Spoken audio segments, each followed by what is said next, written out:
time for the 2-year report.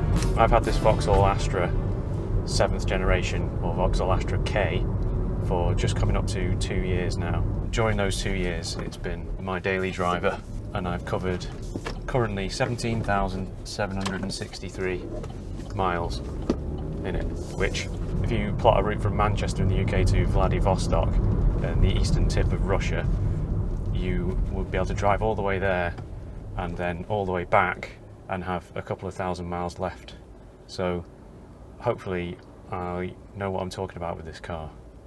At least that's the theory. So this 7th generation car came out in 2015, and you can still buy it now in 2021, but the new model will be out soon, so it's come to the end of its run. This particular model is the 1.6 turbo Elite Nav, which is one of the higher specs. It's quite well equipped in many ways and less in others, but I'll talk about that later. The 1.6 litre engine is the most powerful one they do, and it certainly packs a punch. This car is a really well put together bit of kit. I mean, I'm pleased to tell you that over these 17,000 miles, not one thing has gone wrong with it.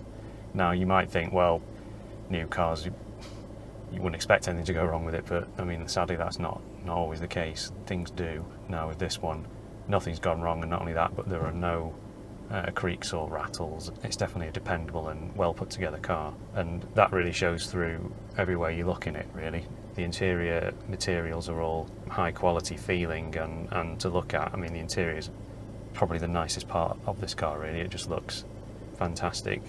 Everything from this completely flush infotainment screen to the little dials. They must have got this idea from Audi, I assume, but wherever they got it from, with the little climate control dial that has the number in the middle of it, it's just, yeah, just really nice little touches like that. There's a chap worth looking up called Rob Wilson, and he, believe it or not, using a Vauxhall Astra K like this, although in 1.4 turbo guise, teaches Formula 1 drivers. And I mean, you might not believe me, so just look him up. They obviously use the Astra because it's affordable, but most importantly, it handles really well. Now, the other thing is that when this car came out, it got Car of the Year as well. What's it like to drive around town? And the answer is very easy. The steering is quite light, very easy to steer in and out of traffic. The ride is reasonably comfortable. It's on the firm side, but not extreme, not 2006 Honda Civic levels of horrible ride comfort. I imagine on smaller wheels it might be even better. Probably the only thing I'd fault with it really is the gear change. To use that incredibly popular car journalism phrase, it's notchy. I just think it means to me it just feels like it puts up too much resistance. The gear stick doesn't just slot in nicely, as you might hope. Easy to see out of. There's one blind spot at the back, which I'm sure lots of car journos have reported on, and to be honest, in all the time that I've had it, that blind spot has only caught me out once. I've never seen it as an issue, but I was reversing out of a road onto a main road at an angle, and I just couldn't see anything coming, so that wasn't ideal. But again, that's the one time in all those miles I've done. Interestingly, it actually still smells new in here, so top tip for you, if you want your car to keep smelling new, don't use any air fresheners or anything, and then maybe don't eat in your car or something. Personally, I love it, even though it's basically just particles of rubber and plastic going up your nose. This screen here, which is really nice to use and looks great. I know the older models didn't have the flush fitting screen. This particular model is made by LG, and obviously LG know how to make a touch screen. I would say that the software that comes with this car, the IntelliLink 900, it's okay. It's great for changing all the settings and stuff, but the absolute best part about it is the fact that it's got Android Auto and Apple CarPlay. Now, I have an Android phone, so I know Android Auto, but they're both excellent. And essentially, once you start using that, forget about the rest of the software on it, because it's irrelevant. You basically just plug your phone in and use Android Auto, which means you've got Google Maps, Spotify, all the modern touches, and the software in the sat-nav or whatever, who cares? I mean, I certainly wouldn't be bothered about making sure this car had sat-nav on it. I would just make sure, if you were buying one, that it had Android Auto, which I think they all do.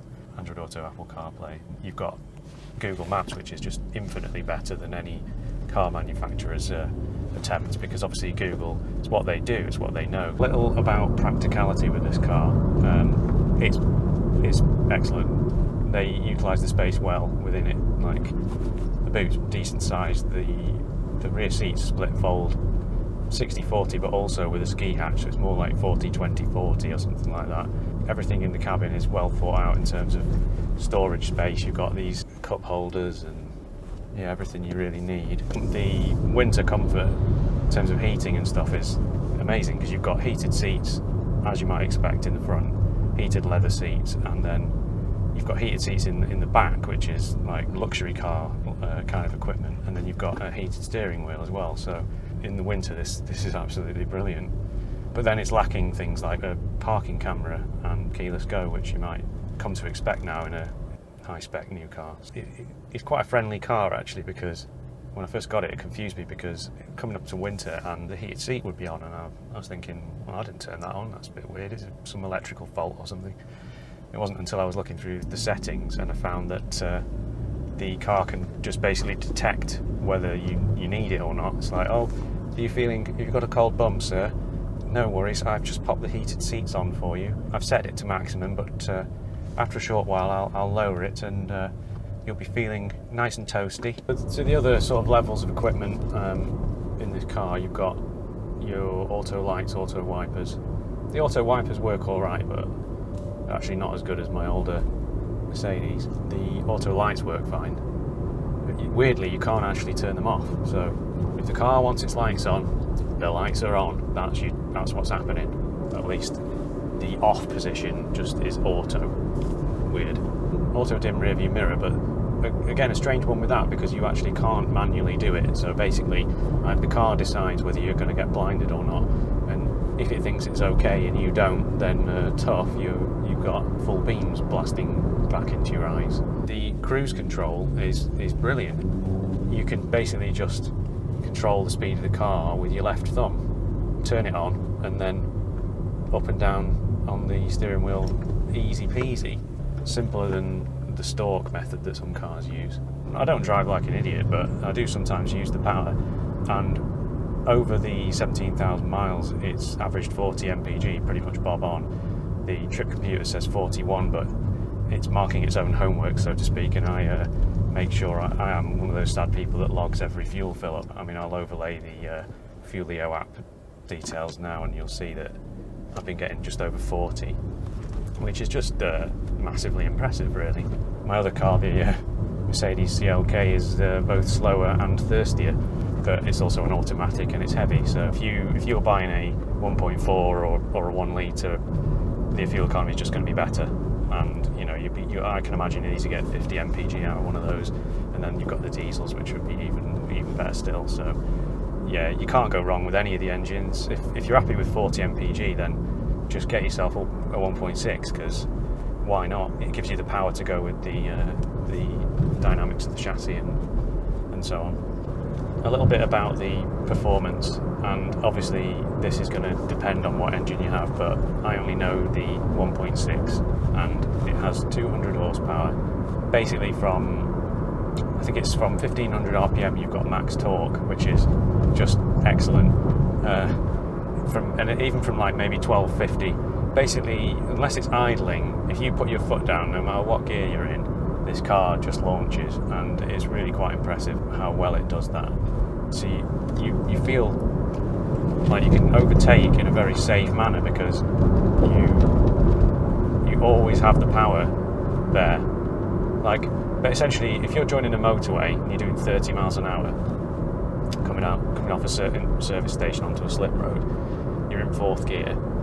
If you put your foot down in 4th gear from 30, you'll be doing 70 within just no time at all. And yeah, it just fills you with confidence that you're not going to get caught out by a truck or something when you join. Anyway, I've just reached a bit of a twisty road here, and I'm actually getting excited about the drive ahead, because this car it can just be so much fun. Now, the engine does not reward you for revving it high, because I say Oh, there goes the low fuel. I've just burned through a load of fuel.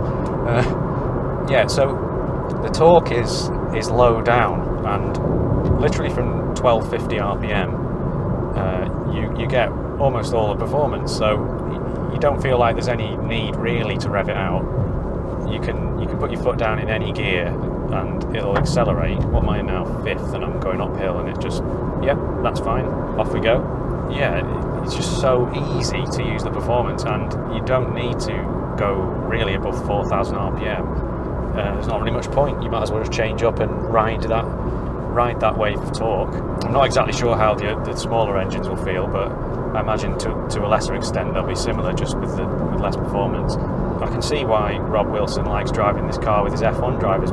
When I got this, the handling, I was kind of putting it down to, well, it's a brand new car. The steering rack is just completely sweet and new, and there's no play in it, and blah blah blah. But that's not true, because all you have to do is drive maybe a new Audi or something, and you'll find that the steering feels numb and not necessarily that well connected to the wheels.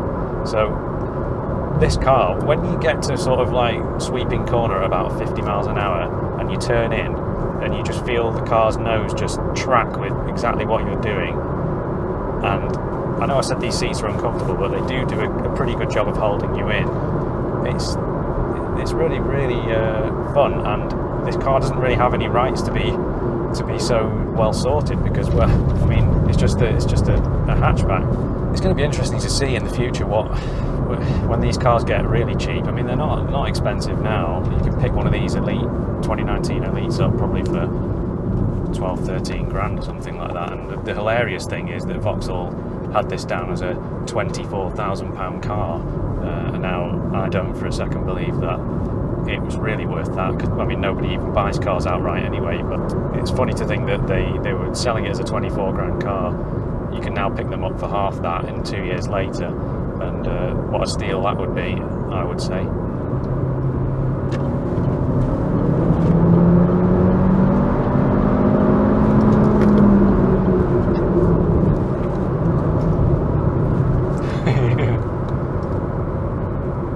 Yeah, performance is brisk.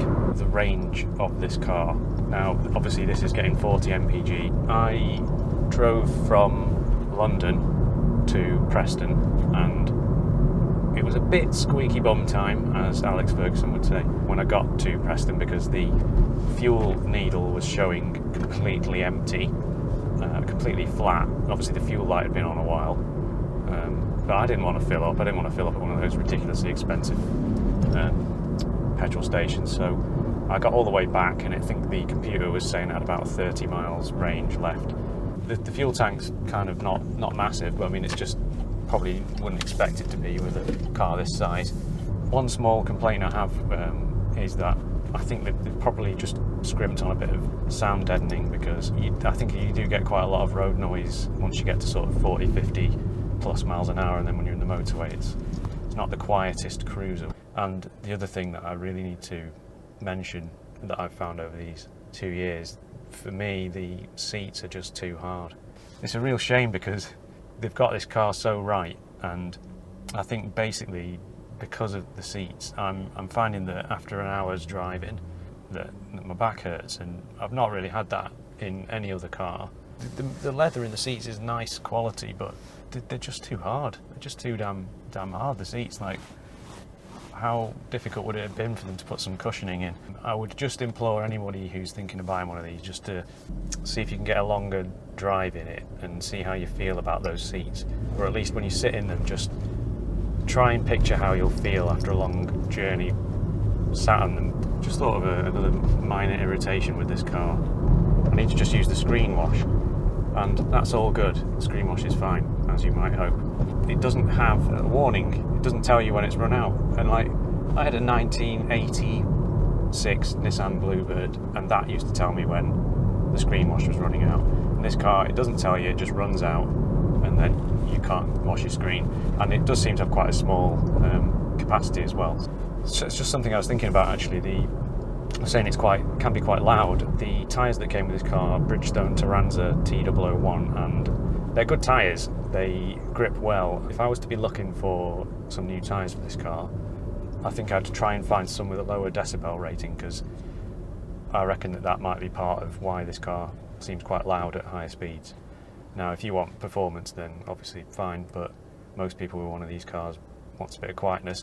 What I would recommend is just get good tyres, because it doesn't seem fair to shod this car with some cheap ditch finders when it's just so well dynamically set up. So a word on styling, a word on design. This is my opinion now. Obviously all of this is my opinion, but styling is incredibly subjective. But I think that this Astra is the best looking Astra that has been made to date. The previous one was just slightly too anonymous. The Astra J, this one looks a lot more styled and better for it. It's a nice design. The rear end is nice. Shall we say, somebody called something like Matt Wilkins from Car Pow, he said about the Astra, it has a nice arse but a shame about the face, and I agree with him that it has a nice arse. The rear end looks good, but I don't think the front end's that bad either, so I think he was just trying to say something funny, really. I think someone at Vauxhall Opel has a sense of humour, because the colour of this car, officially, they call it the Grey Father.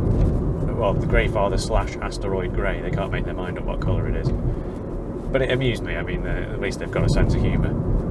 The Astra is a safe car as well, which is good to know for your own safety and your family's, that it achieved a 5-star rating in the Euro NCAP. Really, to recap of the important points of this review, obviously, you know it's a well-built car, you know it looks nice, the interior looks nice, it handles incredibly well, the performance is there. It's got all these things, and it may well be the all-round car for you. It may well be a brilliant car for you.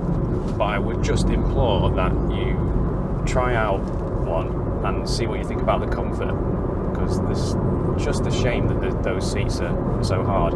Maybe you'll find, maybe it's just the way I'm built, I don't particularly suit these seats, but just give them a go. They're not comfy plush seats like you might get in a Mercedes or a Volvo, that's all I'll say. I would like to hear your thoughts about this car. If you own one, what model have you got?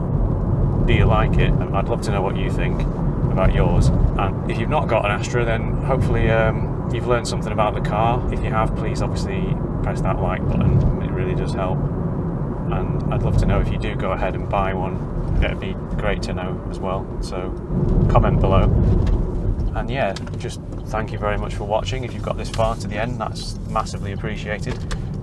And I will see you in the next video.